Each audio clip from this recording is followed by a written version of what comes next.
Hello అండి, అందరు ఎలా ఉన్నారు?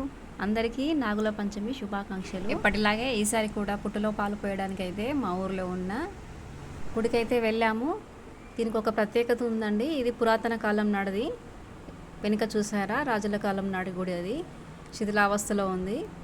అప్పుడే వేయించిన ఈ నాగప్రతిమ, నాగదేవుడు చాలా విశిష్టత కలిగింది. ఇక్కడికి వచ్చి పుట్టలో పాలు పోసిన తర్వాతనే ఈ చింతల్లి నాకు పుట్టింది. దాదాపు 13-14 సంవత్సరాల నుంచి అయితే పుట్టలో పాలు పోయడం నాకు అలవాటు. ఇదేమీ కొత్త కాదు. ఈసారి ఎలాగైనా మొదటి పూజ చేసుకోవాలని మనసులో బలంగా ఉండేది. అందుకే ఎర్లీ మార్నింగే లేచిన. మార్నింగ్ 6 కల్లా పూజ అయితే కంప్లీట్ చేసేసుకున్నాను. దేవుడికి నైవేద్యం కూడా వండి పెట్టుకున్నాను. రవ కేసరి, నువ్వులతో చేసిన చలిమిడి. సగం పని అయితే నేను ముందు రోజే ప్రిపేర్ చేసుకున్నాను. అందుకే నాకు ఇంత తొందరగా అయిపోయింది. చింతల్లి కాళ్ళకైతే పసుపు రాయకుండా లొల్లే పెట్టుకుంటుంది. పత్తి, వస్త్రము, కొబ్బరికాయలు, నూనె, మిగతా సంబంధించినవి అని ముందు రోజు చేసుకోవడం వల్ల నాకు ఇంత ఈజీగా రెడీ అయిపోయింది. ఈరోజు కేవలం పూజ చేసేసుకొని నైవేద్యం వండేసుకుంటే హ్యాపీగా వెళ్ళొచ్చు. చూసారా, ఇక్కడికి ఫస్ట్ వచ్చేసరికి ఇక్కడ ఎవ్వరు లేరు. మొదటి పూజ ఎలాగైతే నేను చేసుకోవాలని మనసులో బలంగా కోరుకున్నానో దేవుడు కూడా వరం ఇచ్చింది. నేను వచ్చేసరికి ఎవ్వరు లేరు. ఫస్ట్ పూజ నాకే దక్కింది. ఆ దేవుడి మహిమ అంటే ఇప్పుడు అర్థమైందా? ఈ గుడికి ఉన్న విశిష్టత అది. అందుకే నేను ప్రతి సంవత్సరం మిస్ కాకుండా దాదాపు 90% అయితే అసలే మిస్ కాను.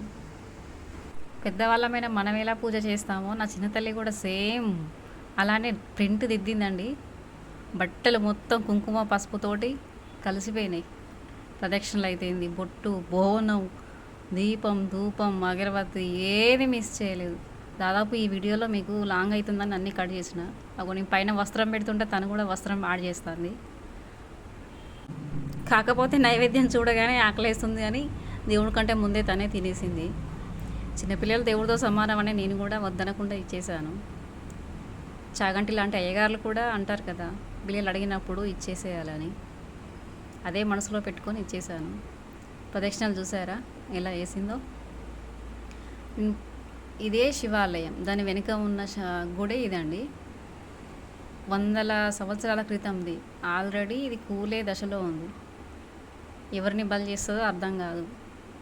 అక్కడ మేము వెళ్ళిన దగ్గర శివలింగం ఉంటుంది. కాకపోతే పైన మొత్తము లింగం లేకుండా కేవలం కింద స్నానం అది మాత్రమే ఉంది. ముందు నంది, ఇటు హనుమంతుల వారు ఉంటారు. పాత రోజుల్లోనే అక్కడేదో తవ్వకాలు జరిపారని అందరు అంటారు. చెడు వాళ్ళు ఉంటారు కదా, ఏదో జరిగిపోయింది అయినా కూడా భక్తి నమ్మకం అనేది ఉన్నప్పుడు ప్రతిమ ఉంటేనే మొక్కుతారా, ఉన్నా లేకున్నా దైవస్థానమే. మా శనిగిరానికి సంబంధించి ఇలాంటి పురాతన గుడి ఇంకొకటి కూడా ఉంది. అక్కడ కూడా శివలింగమే ఉండేదంట. దాంట్లో కూడా తవ్వకాలు జరిగాయి. కాకపోతే అది చాలా చిన్నగా ఉంటుంది. అందుతే కాకుండా ఇట్లా రాతితో కట్టిన బురుజు లాంటిది కూడా ఉంటుంది. శనిగిరం శాసనం అంటారు. అది ఇదేనో కాదో నాకు కూడా తెలియదు. ఇదే విలేజో కాదో నాకు కూడా తెలియదు. కాకపోతే రాజుల కాలం నాటి సంబంధించిన కట్టడాలు మాత్రం మా ఊర్లో ఉండడం అయితే కొంచెం బెటర్ అండి. మా ఊరికి సంబంధించి నాగదేవుడు అంటే మాకు చాలా ఇష్టం. నేను మా హస్బెండ్ మంగళవారం దీపం పెట్టకుండా అస్సలే ఉండము. గత 14 సంవత్సరాలుగా పుట్టలో పాలైతే పోస్తున్నాము మేమిద్దరం. కాకపోతే 1-2-3 సార్లు అయితే పోయలేదు. ఎందుకంటే దేవుడి మీద అప్పుడప్పుడు కోపం కూడా రావాలి కదా. మనకు చేతులెత్తి మొక్కినప్పుడు వరం ఇస్తేనే మంచి అనిపిస్తుంది. చింతల్లి నీయపోయేసరికి చాలా కోపంతో 2-3 సార్లు పోయలేదు. కానీ తర్వాత మళ్ళీ పోసిన. ఇక్కడికి వచ్చిన తర్వాతనే మళ్ళీ మాకు చింతల్లి కనిపించింది.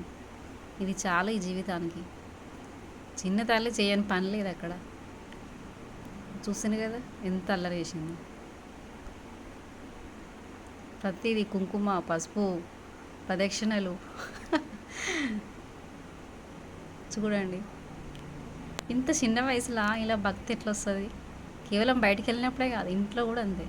మీరు ఎలా పూజ చేసుకున్నారో కూడా కామెంట్ చేయండి ప్లీజ్. చూడండి, లైక్ చేసుకొని సబ్స్క్రైబ్ చేయండి.